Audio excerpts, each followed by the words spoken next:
Bluff City Media presents the No Bluffing podcast. Stepping up to the microphone are your hosts, Christian Ingram and Evan Hayes. Now, let's get to the show.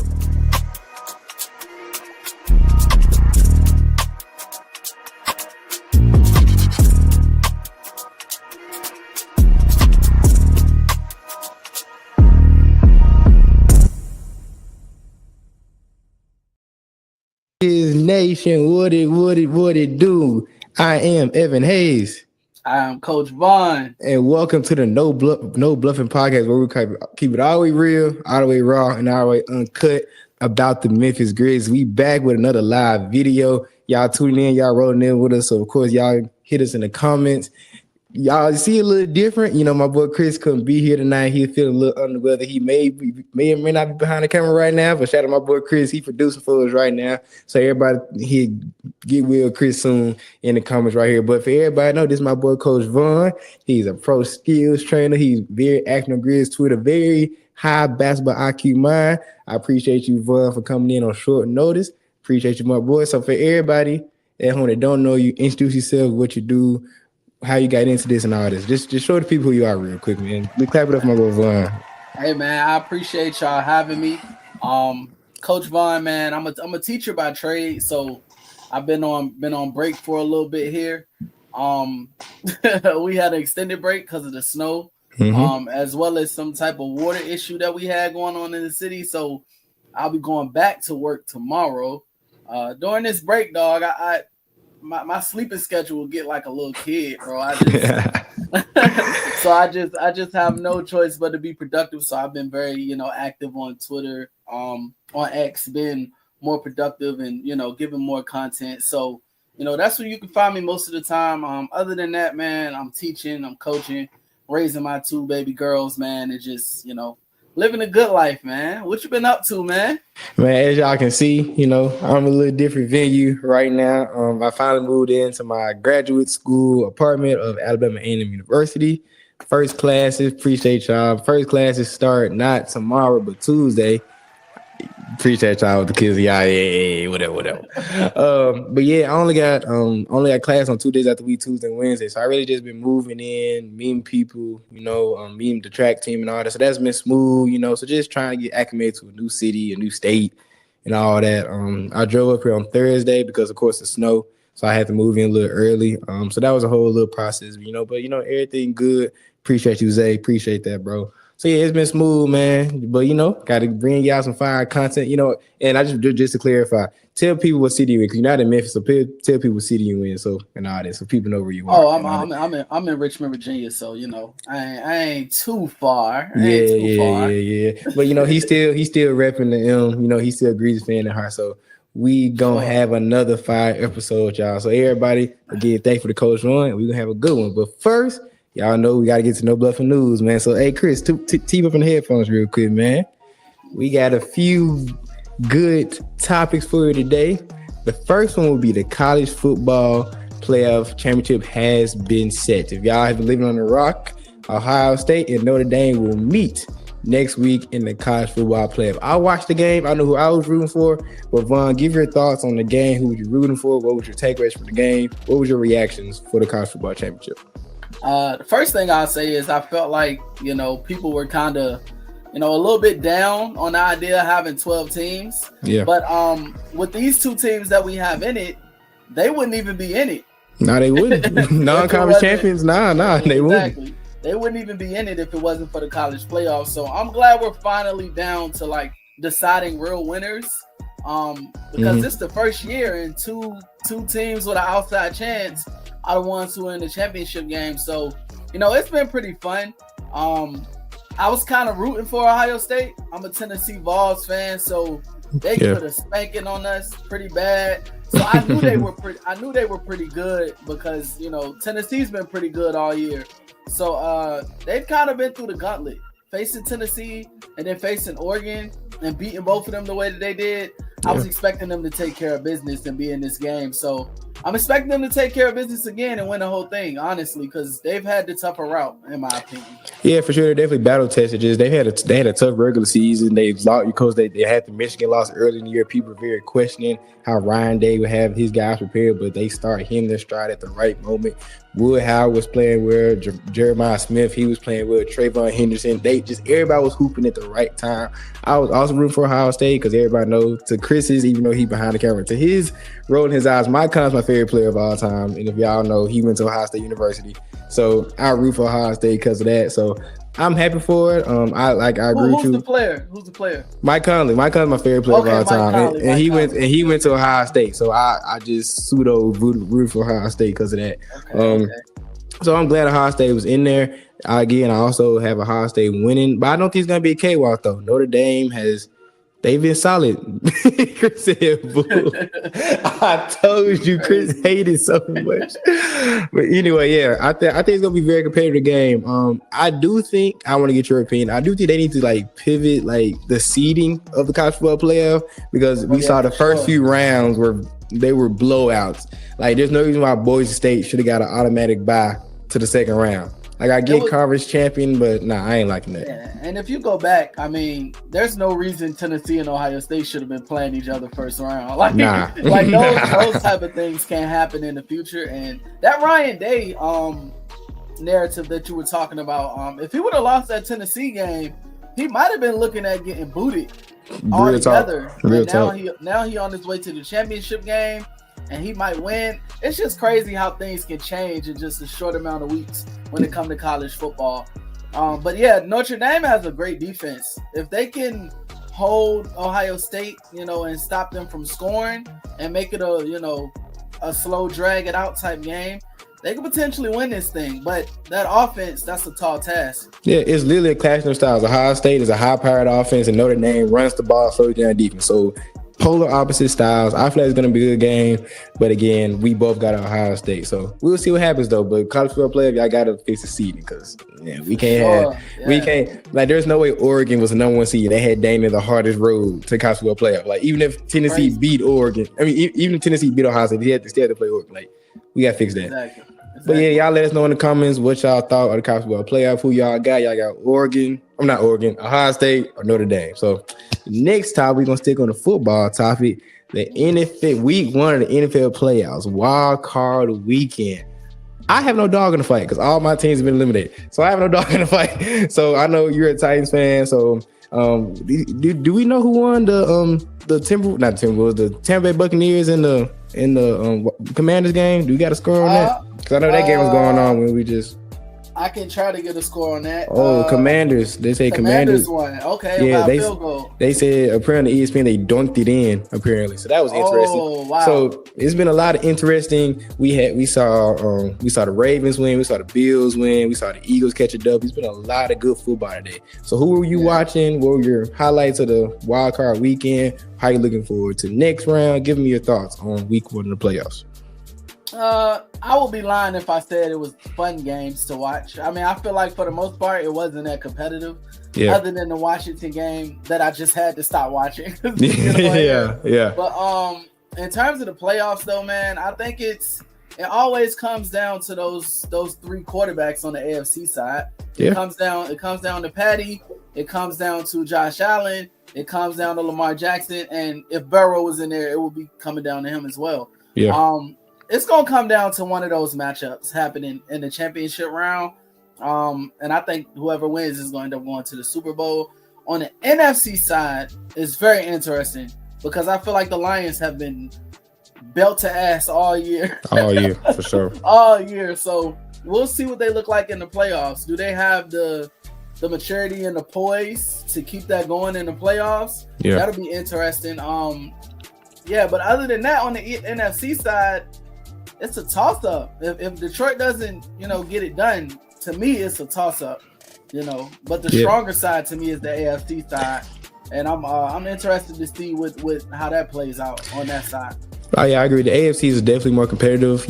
Next week you have Baltimore playing Baltimore playing Buffalo, and then you have Kansas City playing Houston. 4 elite quarterbacks, in my opinion, the top 4 best quarterbacks in the league. You can argue CJ Stroud, but I'm a big CJ Stroud fan. Of course, the Ohio State connection. But yeah, AFC is a gauntlet. Whoever wins those games, AFC Championship game, whether it's going to be in Kansas City, in Houston, wherever, it's going to be a gauntlet. On the NFC, I think it's a 2-man race between the Eagles and Detroit. I don't really see anyone else really running those two for money. It's for their money. I really don't. I honestly think the Eagles are going to Super Bowl because Saquon has changed that team, and I feel like the subtraction of Trey Hodgson, the DN for the Lions, has been hurt the whole year. I feel like Aiden Hodgson, he hasn't been there, so I feel like that's really going to bite them in the bud when they run into the Eagles in the NFC Championship game. So we'll see what happens. Who's your pick, though? Like, who's your picks going to the Super Bowl? I know we still got a few more weeks, but 2 early predictions. Who's your pick going to the Super Bowl right now? If you had to pick somebody. Man, that's tough. Put you on the spot, bro. I'm going to go with Detroit. And, man, my heart wants to go with the Ravens. Mm-hmm. But the receivers just matter so much in the playoffs, bro. Facts. And I just think at the end of the day, like Patty Mahomes and Josh Allen have the better receivers. But I'm taking Patty because I don't trust Josh Allen. He turns the ball over way too much when it matters in the important moments, and I can't trust him until he proves otherwise. Lamar, he's just at a talent deficit. Like the talent around him, that Zay Flowers injury hurt a lot. And he has one of those injuries to where he's nagging him again pretty easy. So that's gonna be interesting. I'll say barring health, Ravens, but I'm going Detroit and Chiefs. Detroit Chiefs. I slightly disagree. I'm gonna go with I'm thinking we're gonna get a repeat of the past Super Bowl. I think we're gonna get Eagles and Chiefs again. Okay. I'm kind of torn because I love Saquon, I love Jalen Hurts. That on paper, I feel like the Eagles have the best offense in the league. You got Devontae Smith, AJ Brown, Jalen Hurts. You got weapons all over the field. Their defense has been holding up. I don't think in a shootout, I would take them over Detroit. So that's why it's slightly different for me. On the AFC, I really want Lamar to finally win the big one. I finally want Lamar to win the big one. I love seeing greatness, but Lamar's been knocking on the door for so freaking long. I really want to see him win the big one. Yeah. But like you said, the receivers, I just can't trust the receivers to make the plays as needed because when you play the Chiefs, you can't make a mistake. You cannot make a mistake. So if you got Rashad Bateman dropping a pass, or you got Zay Likely maybe get out of bounds on the wrong time, like that type of stuff, because they haven't been there, that's the stuff that I can see them biting the butt. But the caveat is they have someone named Derrick Henry. How last year when the AFC Championship game, they lost that game because they stopped running the football. Now they have Dana, one of the best running backs in the league. They have no other choice but to run the football now. So that's why I feel like they have a better chance. It's going to be close, but I got to still go with that boy, number 15 in Kansas City, because it's hard to bet against him. They just find a way, man. With Andy Reid, Eric Bieniemy, Patrick Mahomes, Travis, like the whole team, like it's just hard to bet against. So I'm saying Chiefs, Eagles, but I'm my heart telling me Ravens, Eagles. That's what I want to see, but my head is telling me Chiefs, Eagles. I forgot the defensive coordinator's name, but he's the next factor as well. I can't think from the Rams. It's not coming off the top of my head, but he's a big factor. But on the NFC side, bro, Jalen Hurts, he just worries me, bro. Like he's been there though. He's been there. He's been to Super Bowl though. He has. I don't know, man. It's gonna be interesting. He just worries me. I'm not gonna say nothing negative. I'm just gonna say. So you think you're more confident in Jared Goff going to Super Bowl than Jalen Hurts? Yes, because of it's just, to me, also the weapons in Philly is a little bit different. Like AJ Brown, I love AJ Brown, probably the greatest Titans receiver in modern history. Yeah, but AJ Brown can sometimes check out.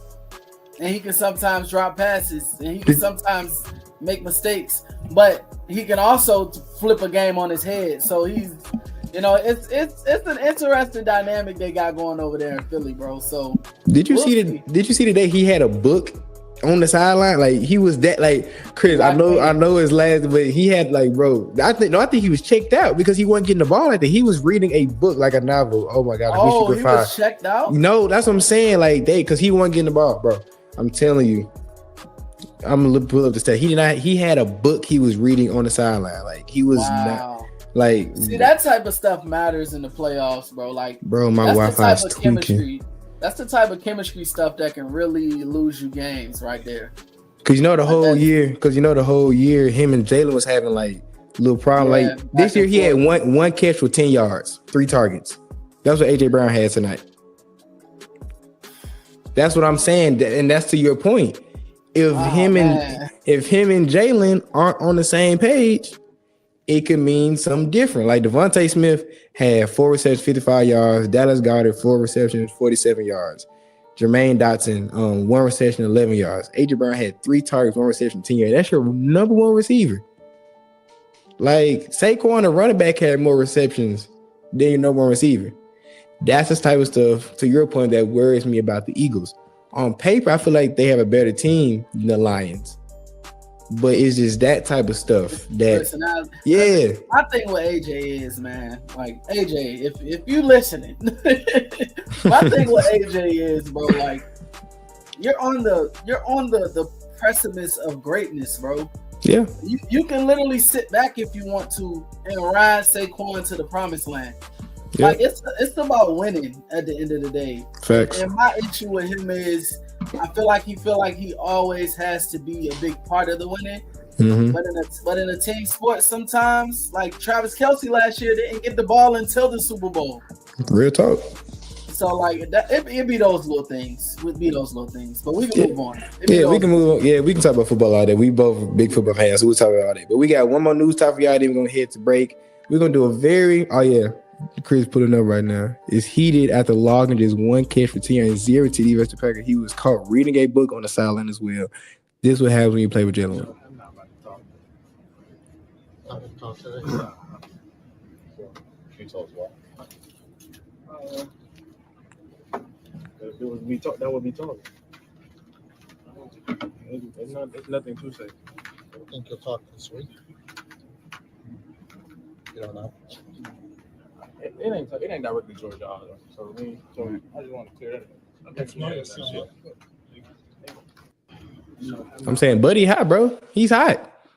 I'm saying, because I don't have a big dog in the fight, but I'm a pseudo Eagles fan because my dad grew up me being a Michael Vick fan. Of course, he played for the Eagles. So I'm tapped in with the Eagles. So I was watching the game and saw him on the sideline reading a book. That worried me a lot. You up by 2 touchdowns and the team happy and all that, but you reading a book on the sideline because you ain't getting the ball.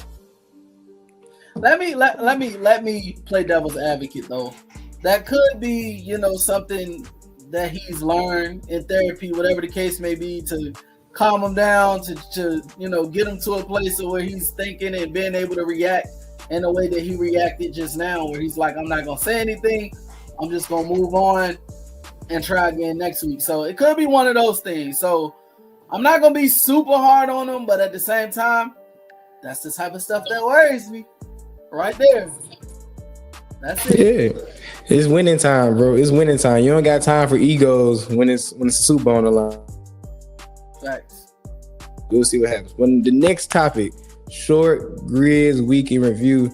The Grizzlies go 2-1 this week as we got a very big win last night. We played the Minnesota Timberwolves and we split the other 2 games. So with this week going 2-1, there's a lot of discourse. We dropped a few games, but we seem to be back on track. What were some things you liked about last week? What were some things you didn't like? Give your overall thoughts on last week's game. The things that I did like was improvement.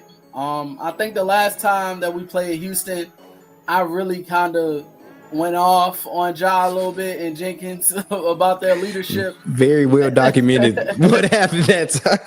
It's kind of ironic you on this show. It's ironic you on this episode because, keep going. Yeah. Right. But I kind of, went off and questioned their leadership of Ja and Jenkins. I think they played a lot better. But it's still not quite where it needs to be. I think not having Marcus Smart, not having Gigi, or not having Vince, those are all three players that we expected to be able to put us over the top. Yeah. And nights where Ja doesn't have it, or Jaren doesn't have it, or Bane doesn't have it. Those were the type of guys that we were expecting to have it, and not having them can kind of put us in a position of pessimism sometimes. But when you really sit back and look at it, Houston has been a pretty good team all year, and we made them earn it a little bit down the stretch. We just made some questionable decisions as coaches, and then as players, we weren't really put in the best position to succeed. So that's been a theme all year, honestly. But the other game that we played, the last game that we played, down the stretch, I feel like we ran more sets. Mm-hmm. We were more organized, and we looked more like a team. You know, Ja had the ball in his hands a little bit more. When he didn't have the ball, Jaren had it, and when Jaren didn't have it, Bane had it. Yep. And that's how it should be. In the half court, that's how it should be consistently. But we can review going 2-1 during this stretch. I think it was like a 12 or 18 game stretch a few weeks ago that we said we were going to look at, and then it was going to tell us a lot about this team. I think what it's showing us is this team is right there. This team is right there. They can compete, but they just haven't figured out their consistency yet. That has a lot to do with Ja not being out there, Bane not being out there in stretches, and the injuries consistently. Yeah. You know what I mean? So I'm proud of this week though. I still think the main issue that Chris probably talks about a lot on this show is the coaching.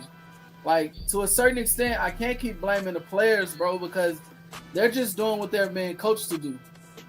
So we got to do a better job coaching and putting them in position, all of them. Throw the All Lives Matter basketball out of the window, bro. Throw that out of the window. When it comes down to it, we got Ja, we got Jaren, we got Bane. That's who should be touching the ball when it matters. If somebody else touches the ball, it's because one of those three players passed it to them. That's how it should be. That's my opinion. But other than that, good week though. I'd be tempted to say great week. We get Ja back. I think Gigi is coming back this week. I think that second Spurs game, we'll see Gigi. I think we'll see Gigi. And I think he's the key. Whatever he looks like, the quicker he looks that way, it'll change a whole lot of these conversations. If he comes out taking a leap from what he did last year, which was historical. So, other than that, though, good week, though. Good week. Yeah, I carry most of the same sentiments. Excuse me. Like, we beat the Mavericks, short-handed Mavericks without Kai and Luke in the lineup. But game took care of business, players who's in front of us. And, of course, we played a very good game against the Timberwolves. Great fourth-quarter execution. Pretty good fourth-quarter execution down the stretch, and we came out with a win. Ja, even though he wasn't having a good game, came through in the clutch. Jaren had another 30 and 10 type of game. Played great. It's just that Rockets game. Like, I have to talk down on myself. I thought the Rockets, the wall would have fallen under the Rockets by now, but they are a legit team. I don't know how they're going to do in the playoffs, but I thought they would have hit a wall by now, but they keep just Ime Udoka. Coaching matters, as you say. Ime Udoka has them boys playing on a very high level. It's just when I look at the games, as you said, I feel like there's something missing in how those games are played. I feel like we play the Rockets game a lot during those games. We play their place. We play their physicality. We turn the ball over too much. We're trying to play their game, and that's what I don't like to see. And I feel like you brought up this point that a lot of people aren't thinking about. Yeah, Gigi and Vince is out, but they've barely been here the whole year. But the Marcus Smart effect, and he's a very infamous name. I know you may have a different opinion on him, but just his veteran presence on the court, I feel like has been missed a lot. Like, if y'all see when he's not being wild, he's definitely been able to calm the team down, slow the pace down, just to, when the waters get tumultuous, he can kind of calm it down a little bit when he's in the game. And that's what I feel like, that veteran leadership down the stretch, or just in highly contested games, that's what we've been missing. And that's why it has been kind of inconsistent about, like, energy, turn the ball over, defense, fourth quarter execution. Like, I'm not saying it's all on Smart, but I feel like that extra thing, and we're going to talk about it in the regular, And the main talks about like what's missing. I feel like that's a very like pivotal part people aren't thinking about. I agree with you. If Gigi comes back, the Marcus Smart effect probably dwindles a little bit because he does Gigi Jackson does a lot of things Marcus Smart doesn't do. And of course, we'll see that once he comes back. I want to see overall, no matter who's in the lineup, the consistency on the team. Like, yes, the coaching can, if Taylor Jenkins isn't playing John Morant until the last 3 minutes of the fourth quarter, we can't be mad at that.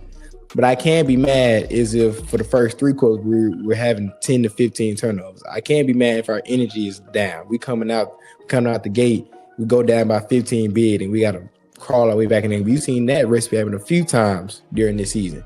So when I see games like the Rockets game where it was winnable, but we had a lot of those mental lapses, that's what concerns me about down the stretch, you know? And I want to pick on one thing, then we'll go to the news. And a lot of people been talking about it on Twitter and all that. Ja has been playing well, but he's been kind of a little bit inconsistent. His energy, his body language hasn't been the best. I just want, from a coach's perspective, since you coach players, if you was Ja's coach, what do you think you seeing from him? Why do you think he's like a little more fresh, a little more agitated? Because a lot of people talking about trade Ja, he ain't the best player. Yeah, we're not entertaining those conversations because that's dumb. That's dumb. But I do want to speak on, for people that are wondering, as a coach, what do you think is going on with Ja right now? He's not playing bad, but there's some games he's being a 1A, and there's some games he may be the second, third, fourth best player. You know, like it's not consistent. We're not getting a normal Ja that we see. So I just want to, as a coach perspective, as coaches, young men, I want to get your opinion on that for a second. I think it just comes with making them comfortable. Like, obviously, you know, what I think is most frustrating for him is 2 things: not getting the foul calls, and then not having control over the game like he likes to have. So when you sit back and you go, and at the end of the game, the coach is talking about all these turnovers, but then you as a player, you're thinking to yourself like, well, we wouldn't have as many turnovers if you would let me play my game. You know what I mean? So it's like, it's a combination between those foul calls and getting beat up, and also like playing out of position and being in an uncomfortable environment. If it was an uncomfortable environment that was yielding, you know, big wins and heavy dividends, it would be different. But it's not really. It's not really. It's kind of making him feel like his impact is, you know, diminished, you know, in a sense. And I think you kind of got to find ways to put your best player in, because we're not going anywhere without Ja.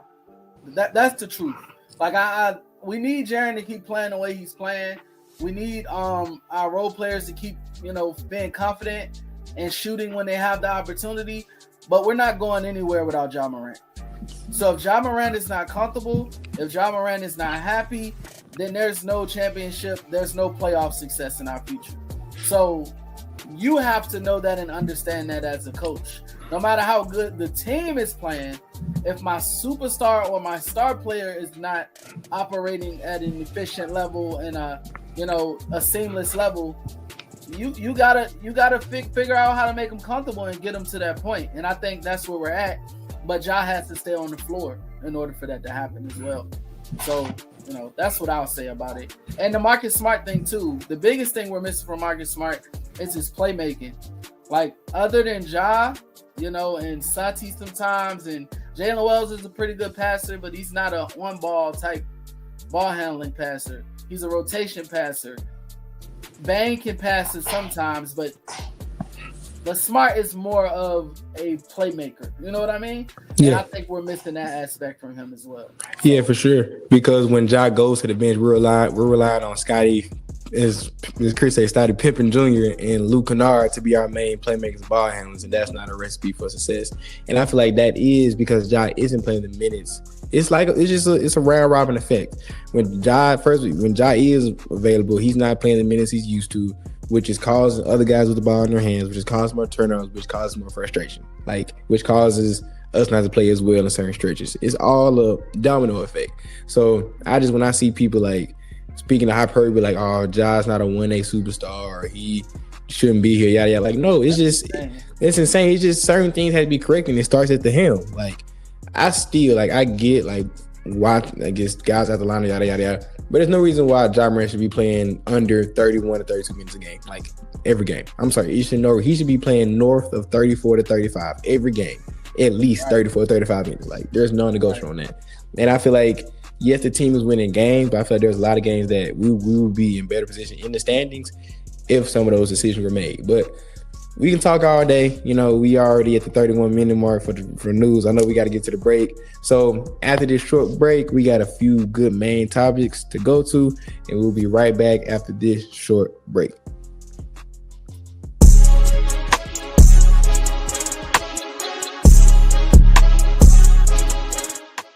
I'm excited for what the Grizzlies can be. As you mentioned, you guys are dealing with a lot of injuries, but that's kind of what excites you because you've seen a lot of guys like make a name for themselves. I think Jalen Wells has been like, I am just like wowed by him.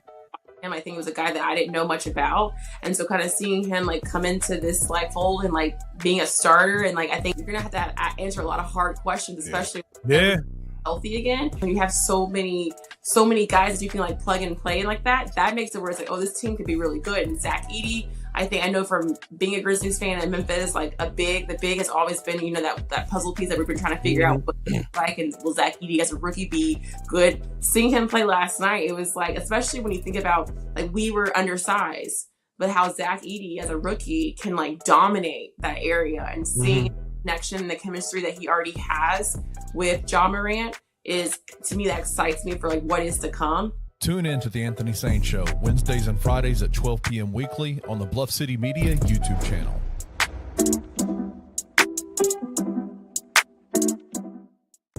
And let's give Jacob Raver a shout out. I know he catches a lot of flack, but he's had a great week since that contract to get renewed. Even that night against Milwaukee, he had a good game. So since Halloween, I think he has the highest plus minus on the team, and he's been a plus in every single game since the first loss to the Nets. He's been a positive on the court ever since then. So I mean, he's been the most. Is it weird that he's been the most reliable guy that we've had out there? The growth that Jake has shown just in a season's length of games is really impressive, and considering how like bad he was, you know, like when he got drafted, it's pretty impressive. Right. It might be one of the most impressive things Kleiman's done.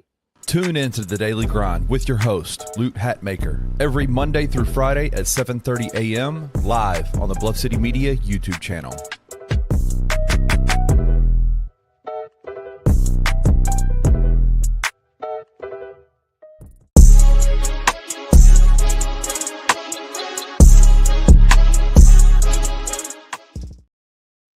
Welcome back to the No Bluffin podcast. I am Evan Hayes, and to my right is my guy, Coach Von's a special guest today.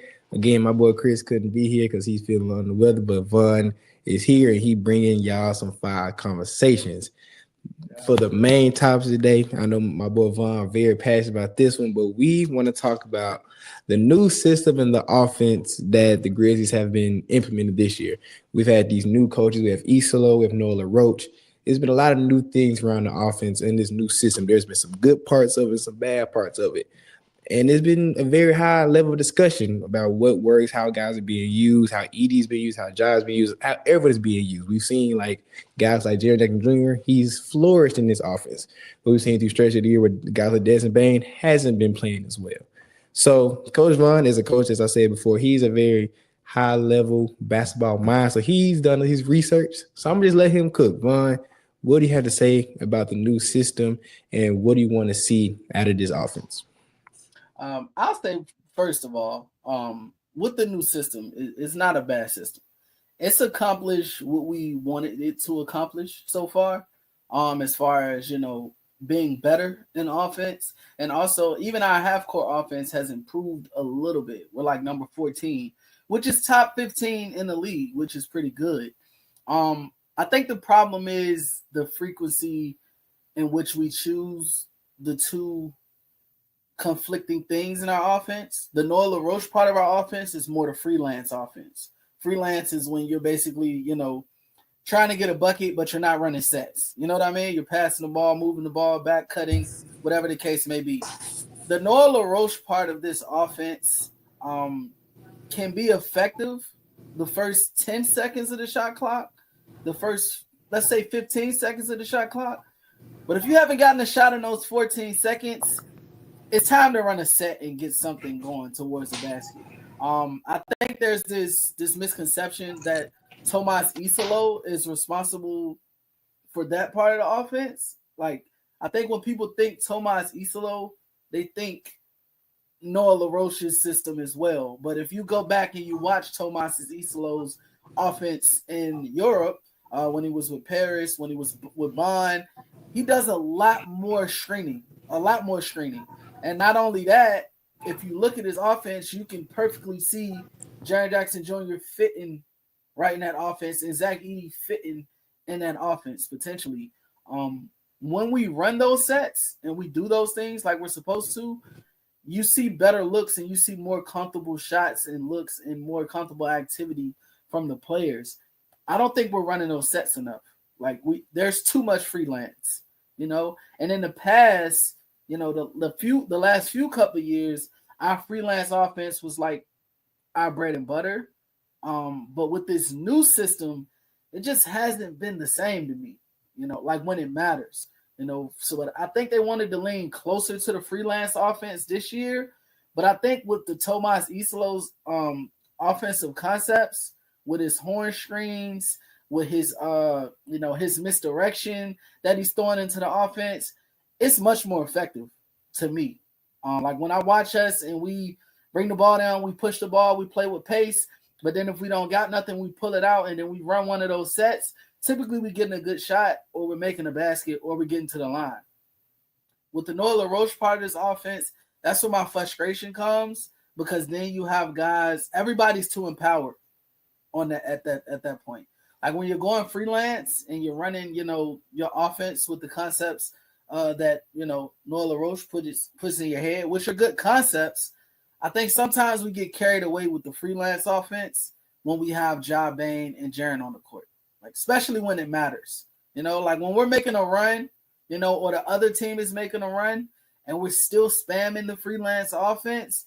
It's like, it's in those moments where I would love to see Ja Morant or Coach Taylor Jenkins slow it down and say, look, Coach Isolo, whoever, slow it down and say, look, run a set, you know, and let's run sets for the last 5 minutes of this half, for the last 5 minutes, 10 minutes of this game, and get control over this thing and get good shots and get what we want in the areas that we want, you know.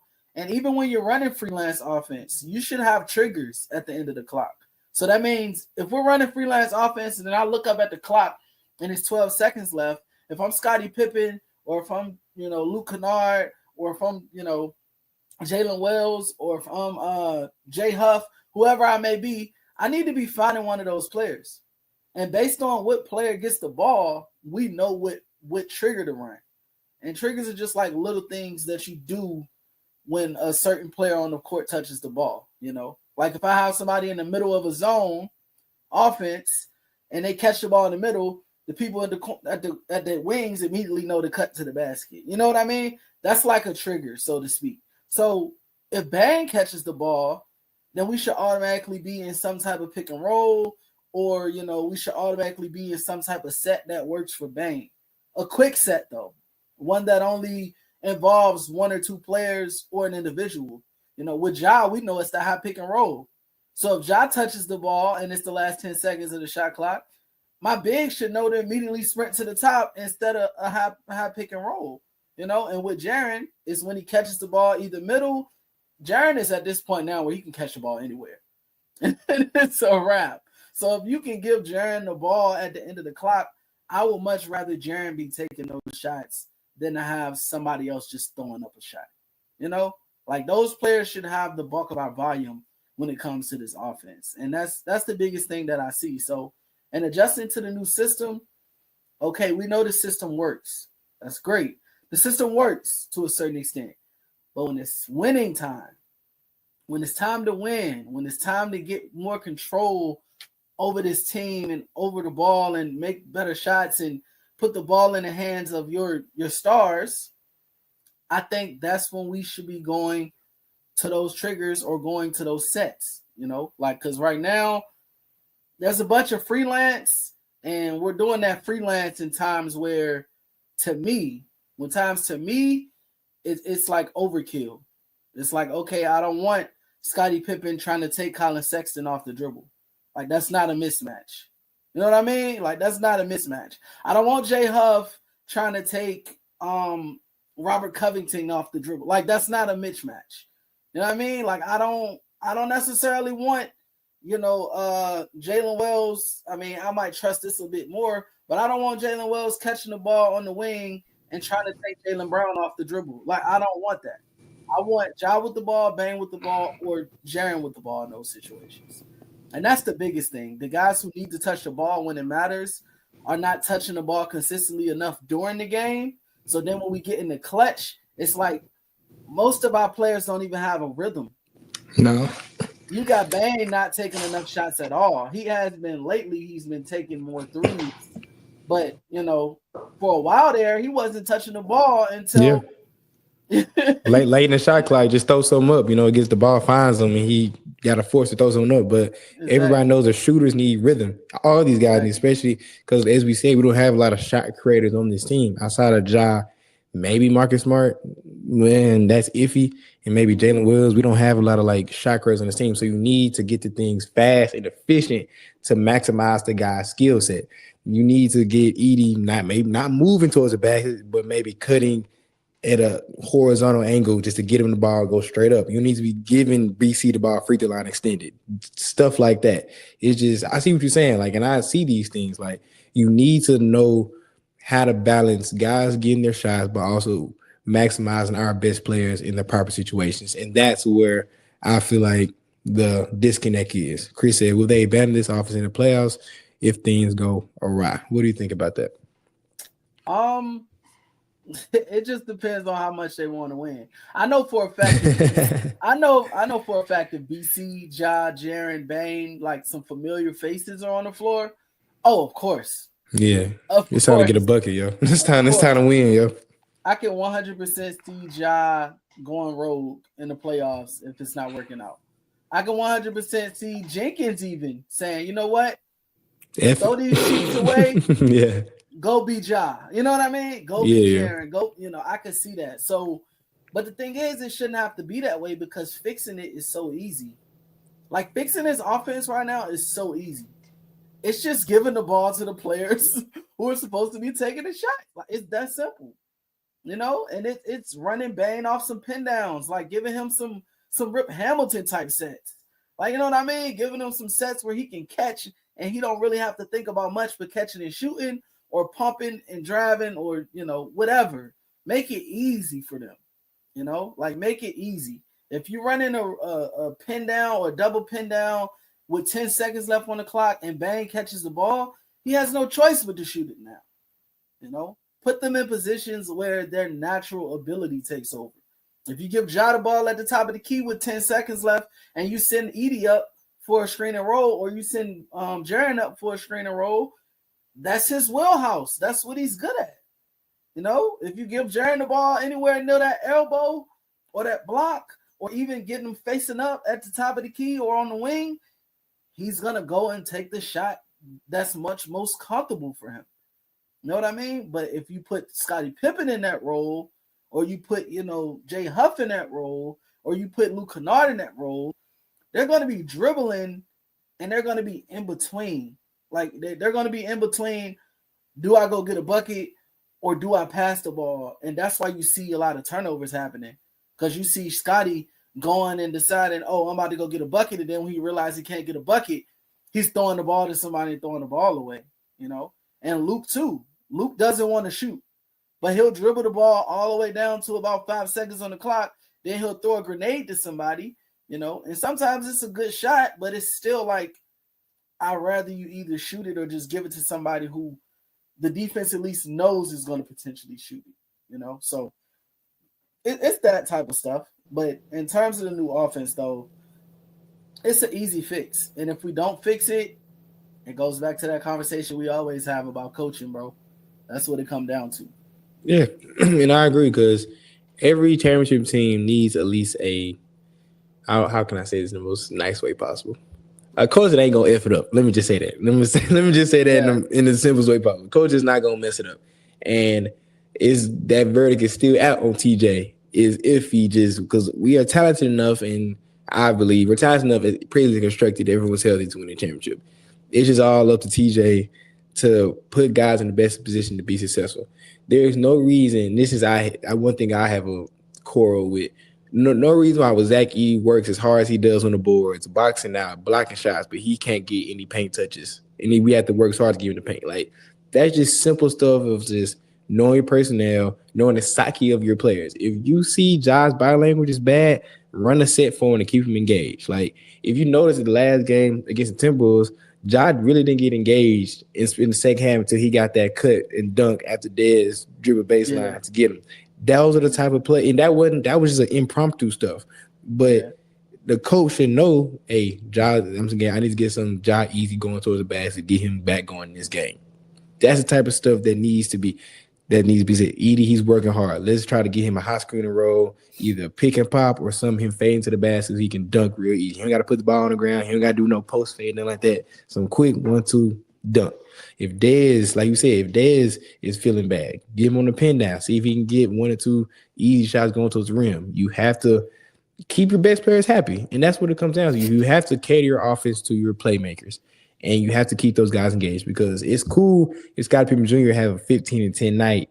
If it's cool if we win it, but if Scott had 15-10 night, but Dez has 10 points on 4 for 15 shooting, then what's the conversation we having?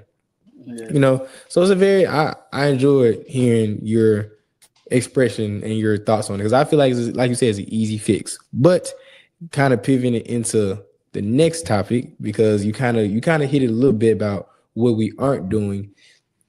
People have been talking about like we're a good team, we're right there, but there's something off because there's games we play against the Boston Celtics where we look like we can hang with any team on the floor, but then we play against the Sacramento Kings or the Houston Rockets or the Dallas Mavericks when we lost against Denver. It's something that we lacking. Like we right there, but we're knocking on the door. I have my opinion, but I'm gonna give my opinion after yours.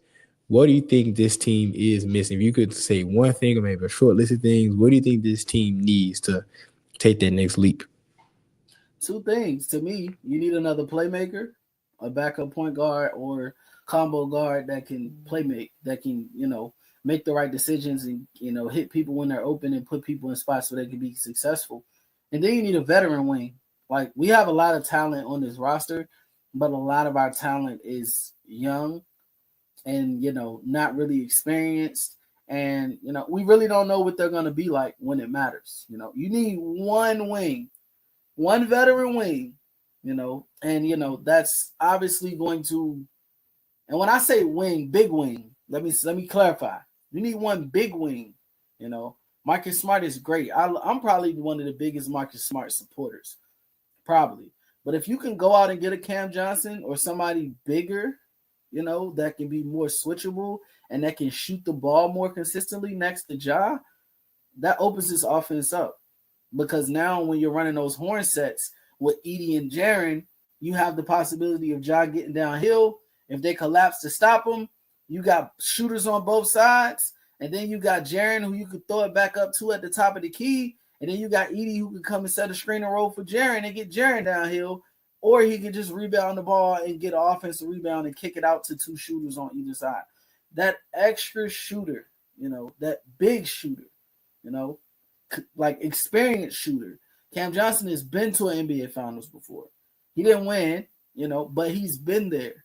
He's been in the league for a long time. His age is there. The maturity is there. We need those type of players because the other stuff is stuff that people don't know about or talk about. Like what happens to a Gigi Jackson or a Jalen Wells. I don't know these guys' personalities outside of the court, but when you're in the playoffs and you're playing on the national stage and people finally start getting to know you and you start making a name for yourself, what are you going to do when those girls are waiting in the hotel lobby and you got to, get on a flight tomorrow and go over here? Like a veteran is going to be savvy enough to know I'm not going to go out and celebrate tonight or party tonight. I'm not going to stay up on the phone tonight and, talk all night. I'm not going to go and, let these shorties up and parlay with them all night. I gotta stay focused. I gotta do my treatment, get my body right, and that's the stuff that veterans have typically that like separates young teams from experienced teams. Just the little things, like, not even including basketball, but just the little things. What happens when Ja goes through this type of mental block again in the playoffs? I don't know if there's much Gigi or Jalen Wells can say to him or Vince can say to him, but somebody who's a vet, who's been around somebody else who's had that type of block before, they might know exactly what to say and exactly what to do. Cam Johnson has had a 1A type diet in Brooklyn. Maybe he has a game where he just says, you know what, they don't got it tonight. Let me hit 8 threes. You know what I mean? Let me lead the offense real quick. That type of thing, bro. So it's the vets and it's the playmaker. We need that playmaker and we need the big wing vet. Hopefully 2 vets. You know what I mean? Like hopefully 2. But that's what I'll say about it. How you feeling about it? Oh, you disappeared on me. Do the Grizzlies need a 2-system offense? Ja on versus Ja off, like the 2015 Warriors, carrying on versus Sean on. That goes back to what I was saying, right? Like that goes back to, putting the ball in the people's hands that it should be in. Like you want the ball in Ja's hands, Jaren's hands, or Bane's hands at all times. You want one of them on the court at all times. So if Ja is not on the court, one of those 2 guys should be on the court. And the offense should operate around one of those 2 guys. Like that. It's very simple. And, you got to find what sets, what actions, what triggers work for those specific players. And when they're on the court, when it matters, you got to spam those actions. And, you got to lean on your best guys. Like that's what it comes down to. Got to lean on your best guys. I don't know what happened to my boy Evan.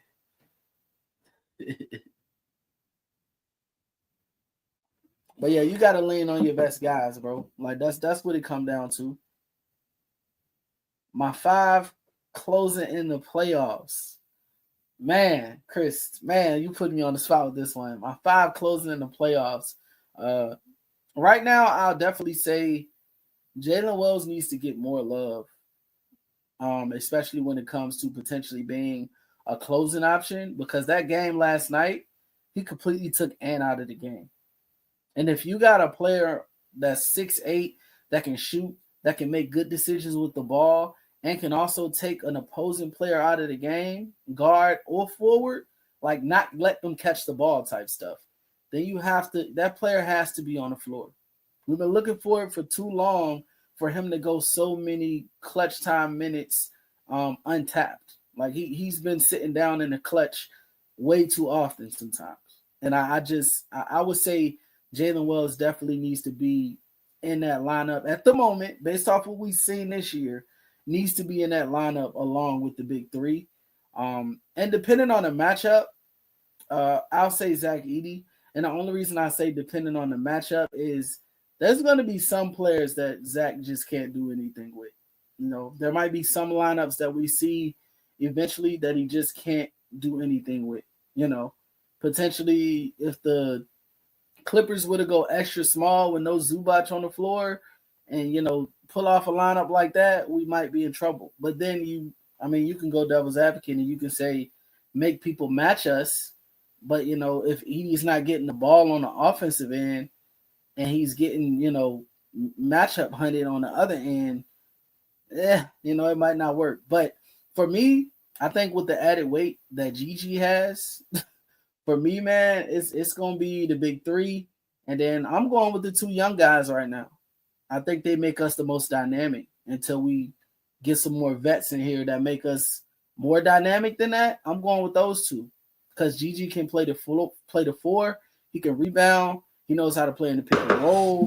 He can screen. Oh, he's back. I don't know what happened. I don't know. I was talking. You froze. Like he froze again. Hey, about this new, I'm gonna have to get back about. I don't know what's going on. Nah, you straight right now. You good? Yeah. Okay. Nah, I was talking about my closing 5 though. I'm going with the big 3, of course. And then I said Jalen Wells, based on his play so far this year and what he brings.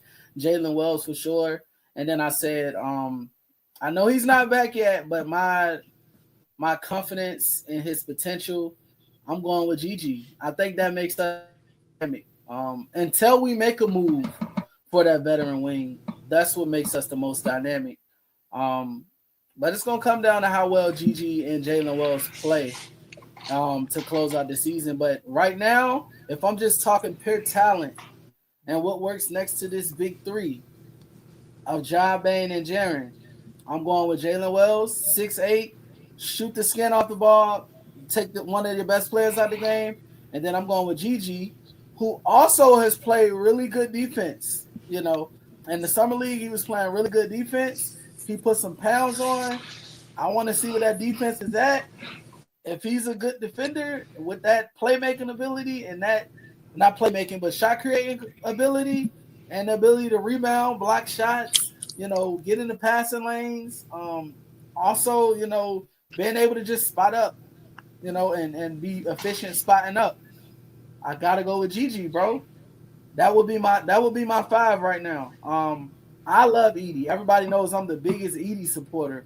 But right now, Edey is not being used well enough on the court on offense in order for me to say, hey, just throw him in there if the other team doesn't have a big man or somebody putting rim pressure all the time that you have to stop. If we were playing the Lakers, I might say Edey, but we're not always gonna play the Lakers. You know what I mean? So, what you thinking? What's your 5?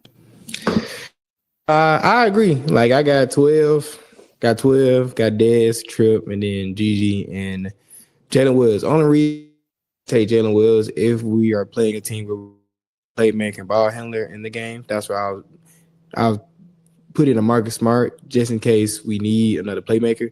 So yeah, to everything your point, I feel like that's probably the most versatile lineup that we have. If we're playing or Minnesota, yeah, put Edey in there.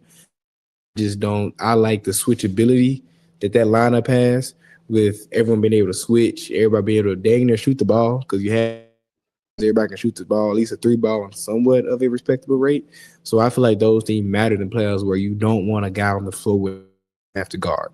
We've seen in the past where in Minnesota, when Rudy Gobert's in the game in the clutch, they just don't guard him. Like they just let him just sit there in the corner and they basically playing 5-on-4.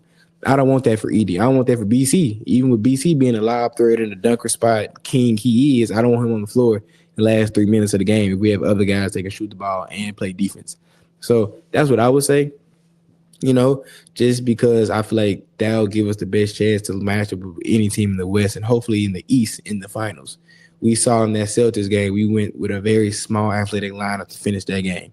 And we end up getting a W. So I'm not saying copycat that formula for every single game, every single series, but I feel like that's probably our best shot to win. And I just want to pivot real since I didn't get to answer the other question. I'm gonna hit it real quick. I feel like we're missing a little bit of toughness. I'm just keep it simple as that. Yeah, sure. I just want to hit on that. I don't want to get on too much because I know we talked about the closing 5 because I checked out. But I feel like we're missing toughness. We are missing that, and I don't want to say like I don't want to trade like what we did in the past to what we do now because I think we have a better team now. We're playing better quality basketball, but I do miss some of the edge and swagger we were playing with in seasons past. If we can have that same edge, swagger, and determination combined with the quality of basketball that we're playing now, I feel like that's the best quality, the best product of basketball we can put on the floor. Like, I don't like that. And I say this when I was on with Chris when it first happened. When Ja hurt his shoulder, I should have seen Jaren, Edey, Jalen Wilson, someone go at Daniel Tice for knocking my point guard down. Like, I needed that. If Steven Zhao was on the team, we know it would have happened. If Dylan Brooks was on the team, we know it would have happened. Of course, I ain't trying to ask no one to fight out there, but stand up for your teammates. I don't like that Ja Morant is the only – I can't remember who it was last night. Not last night when they played the Rockets, like he shoved Dylan when like he stood up. I think he stood up with Jalen Wills or Tripp or one of those. Ja pushed him out the way. Like it's just that type of edge. I feel like this team is missing. I feel like that toughness, it comes down in fourth quarters. That toughness brings your guys together where you can't get rattled by the moment. You can't be rattled by a high intensity crowd or guys pushing or or guys drawing and talking stuff, like that can rattle you. We've seen some games where we've been out physical, and with the team that we have, that should never happen. But I feel like that just comes to want to and toughness. So I feel like that's another level. Like, I agree with what you said about having a big guard and having another wing. I agree with all, another playmaker. I agree with all that. But I feel like some of that can be supplemented or just some dog 24/7, no matter who's on the court, no matter who's in lineup, out the lineup. Like, you know, you're a coach.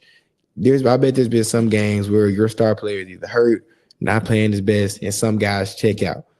But there's also been where you have other guys on the bench that no matter who's in the game, y'all down by 50 or up by 50, they're going to be playing hard and playing like it's their last game. That's what I want to see more and more consistently. You know, happen maybe with guys Dylan leaving and Steve-O leaving that's not on the team anymore. But I just want to see that edge back a little bit. I'm not saying talk your stuff, and I'm not asking all that, but it's on the court, riding for your guys and playing like it's your last every single game. That's what I want more. And bringing all in that circle, that 5 I named, no matter if Jalen Wills in there or Mark Smart's in there, I feel like that's probably the most tough lineup you could bring on the court while bringing everything else you need from a skill and matchup perspective as well. Jalen Wells might be the toughest player on the team right now. Fact. And that's why I started that Jalen Wells all defensive campaign tonight. Yeah. Man, bro, if you go back and you watch some of the performances that he's had, he's been pretty consistent. I mean, even in that game, you know, where I guess LeBron took him to school, or, you know, the game where they said, you know, Luka took him to school. Those guys do that to every defensive player of the year candidate. Every defensive player of the year, you know, those some high level players. But everybody else, Jalen Wells is taking them out of the game. Even in that Clippers game, I think Taylor Jenkins kind of bailed James Harden out a little bit because Jalen Wells was putting the class on him, really. Yep. He was really making him work for it, bro. He's been awesome this year, bro. He's been awesome. I've never seen a rookie of the year candidate or rookie in general that's played defense like this. Like, some of these performances that he's forcing some of these other stars to have, he's literally just keeping people away from the ball. Yeah, denying. We just denying. 94 feet. They can't even touch the ball. And then he's learning how to defend without fouling. I think that was the biggest thing. That's the biggest jump in production from, you know, when he played LeBron and Luka to now. Like, he's making people actually have to work for it. He's trusting his help a little bit more, you know. And, you know, Edie popped on this film a little bit too. As a rim protector. He popped great help defender. Film. Yep, for sure. Exactly. And I just think more Jalen Wells is part of what the team is missing. Like in those moments, like he played 30-something minutes the other night. He might need to do that every night. He might need to do until we get our guys back. He should be playing. He should be matching minutes with whoever the best players on the other team are, along with Ja, Bane, and Jaren. That's how you know, that's how essential he's been to the success of this team so far. And I'm leading that all defensive campaign, bro. Like, we got to get people talking about this kid, because the rookie of the year conversation should be all but over at this point. It should be. But they ain't gonna. But the thing is, they're not gonna give it to him because his offensive numbers aren't consistently up there with like the other guys like Alex Sarr and all that, who's playing on bad teams and that's getting 20 shots a game. Jalen Wells is playing on the second, third best team in the West, guarding the opposing teams in the Western Conference best players on a 99 basis, while giving you somewhat consistent numbers on offensive end. He's basically playing the Tony Allen role in the past, but can also shoot the ball and put the ball on the floor and be effective. There is no rookie that we've seen this year that is having that type of role on a contending team and being effective. No one, you would be a fool. Probably anyone, unless your name is Fred Wells and Jalen Wells themselves, no one thought Jalen Wells would be starting this early into his career and being this effective. I know I didn't. You didn't. I know Chris, who behind the camera now, and he was a Jalen Wells fan. He didn't think he was going to be a starter this early. And Chris saying, you lying, my boy.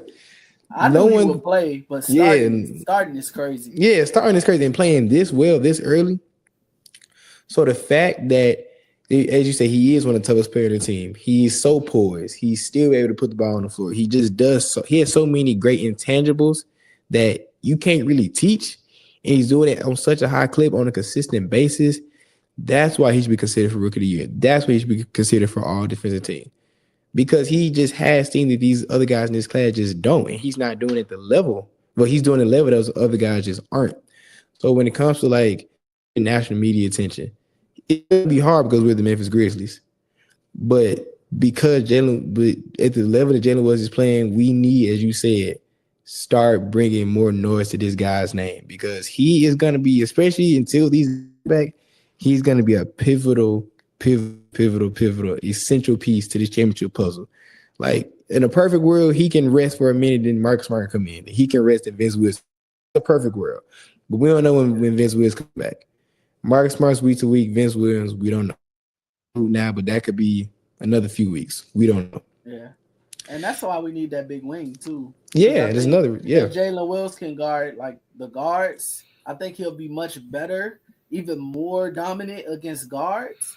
Whereas that big wing can step in, and guard whoever that small forward, the LeBron James, the Luka Doncic, those type of guys, the Kawhi Leonards of the world. He can guard those guys. Jalen Wells can too, but I think we can be more dominant if we had that big wing that can do that as well.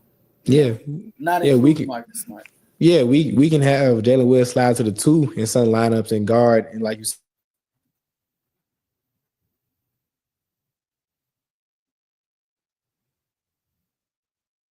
they ain't kicked my boy off again, did they? They ain't kicked my boy off again, did they?